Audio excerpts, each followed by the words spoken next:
Coucou tout le monde, je suis ravie de vous retrouver aujourd'hui pour cette nouvelle vidéo. Aujourd'hui, je vais vous parler des 5 vies de merde que j'ai vécues avec Chuck Nonos. Donc la première vie de merde avec Chuck Nonos est la suivante. Chuck était tout petit, on venait de déménager dans notre nouvelle maison, on n'avait pas encore internet, on l'attendait depuis longtemps. Et en fait, on reçoit par courrier les codes de la Freebox, donc on les pose sur la table basse. Et en fait, Chuck les a déchiquetés en confetti, mais quand je vous dis confetti, c'était vraiment des tout petits morceaux illisibles. On y a passé des heures en fait pour reconstituer le puzzle pour pouvoir mettre internet chez nous. Deuxième vie de merde, on se promène au bord d'un lac et en fait ce lac, il y a deux manières de faire le tour, soit au bord du lac, soit sur les hauteurs. Donc en fait vous êtes sur les falaises et vous voyez le lac en bas. Donc nous on était en haut du lac, sur la falaise, Chuck Nonos était sans la laisse et en fait il a vu un chien en bas, il était tout petit, c'était l'époque où il était foufou. Il a vu un chien en bas en fait et il a sauté et la falaise devait faire à peu près 8-10 mètres. Donc là autant vous dire que sur le coup je rigolais pas du tout parce qu'en fait j'ai cru qu'il était mort. Moi j'ai eu les jambes qui tremblaient, enfin je n'osais pas regarder en bas et tout. Les gens qui étaient en bas, tout le monde regardait en haut, enfin genre c'était l'animation du truc. Et donc finalement je me suis penchée pour voir s'il était écrasé au sol et en fait non, heureusement, donc là soulagement. Il était assis, il me regardait parce qu'il voyait qu'il était coincé, qu'il pouvait pas remonter.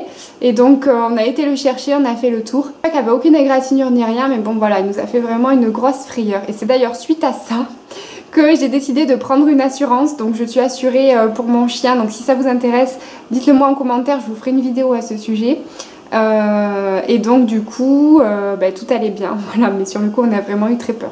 Troisième vie de merde, Chuck Nonos avait avalé une chaussette et donc il était en train de vomir tout ce qu'il pouvait parce que la chaussette était coincée. Donc on était en train de nettoyer son vomi, on savait qu'on allait l'amener chez le vétérinaire.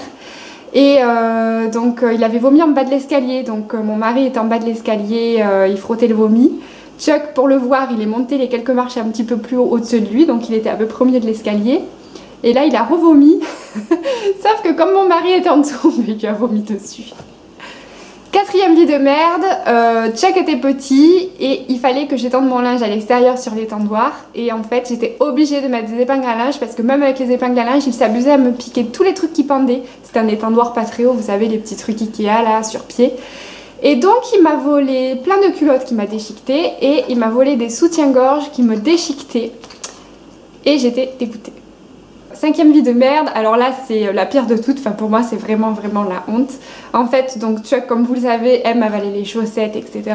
Et donc bon, on connaît un petit peu les symptômes quand il avale une chaussette puisqu'on le voit pas faire, donc dans ces cas là on va chez le vétérinaire.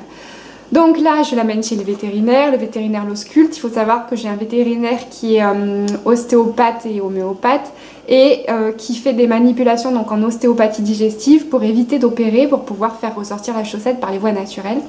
Donc si ça vous intéresse, mettez-moi pareil en commentaire, posez-moi des questions en commentaire, j'y répondrai dans une autre vidéo. Donc je reviens à mes moutons. Comme je vous disais, on amène Chuck chez le vétérinaire qui l'ausculte et qui me dit effectivement il y a quelque chose au niveau digestif qui bloque, donc il a dû manger une cochonnerie. Je vais lui faire une séance d'ostéopathie digestive et puis ça va passer tout seul, ça va ressortir. Donc là on ressort de chez le vétérinaire, il me dit vous allez voir dans pas longtemps ça va se débloquer. Donc de là, comme on n'était pas très loin de la mer puisque mon vétérinaire est à côté de la mer, on passe à la plage pour chiens, on arrive à la plage pour se promener et là c'était la fin d'après-midi, donc beaucoup de gens quittaient la plage, il commence à y avoir des bouchons le long de la route, etc. Et là je vois Chuck qui commence à se tourner en fait pour faire caca. Donc je me mets sur le bord de la route, j'attendais avec mon sac à crotte en fait qu'il fasse ce qu'il avait à faire. Donc là, premier caca normal, deuxième caca un peu bizarre, troisième caca, il y a un truc qui commence à sortir. Donc là je me dis bon ben c'est le vétérinaire avait raison, il doit faire caca à une chaussette. Et en fait, donc le truc il sort, sauf qu'il y avait ça de longueur qui pendait des fesses. Et ça reste coincé. Mais alors c'était horrible. Et donc j'appelle le vétérinaire au bord de la route avec tout le monde qui me regardait. Je lui dis qu'est-ce que je fais, est-ce qu'il faut que je tire ou pas parce que bon, je sais pas si c'est coincé, il faut pas que je lui fasse mal ni rien. Donc le véto me dit oui allez-y, tirez tout doucement. Donc au bord de la route, en maillot de bain, devant tous les gens qui quittaient la plage, devant les bouchons, les voitures qui étaient à l'arrêt, tout le monde qui disait ah, regardez le chien il fait caca un truc. Donc j'étais avec mon sac à crosse en train de tirer tout doucement pour pas lui faire mal. Donc je tire tout doucement, je tire et là je tire un truc comme ça. Je déroule ce que c'était puisque j'avais le sac en plastique, je m'en servais de gants. Et là en fait Chuck Nonos avait fait caca un string. Je me suis dit mon mari va jamais le croire quand je vais lui dire qu'il a fait caca un string. Donc je sors mon téléphone pour le prendre en photo. Là mon téléphone glisse des mains et ça tombe dedans. C'est la fin de cette vidéo, 5 vies de merde avec mon chien. Si cette vidéo vous a plu, cliquez sur like pour nous encourager. Rejoignez-nous sur les réseaux sociaux, Facebook, Instagram, Twitter.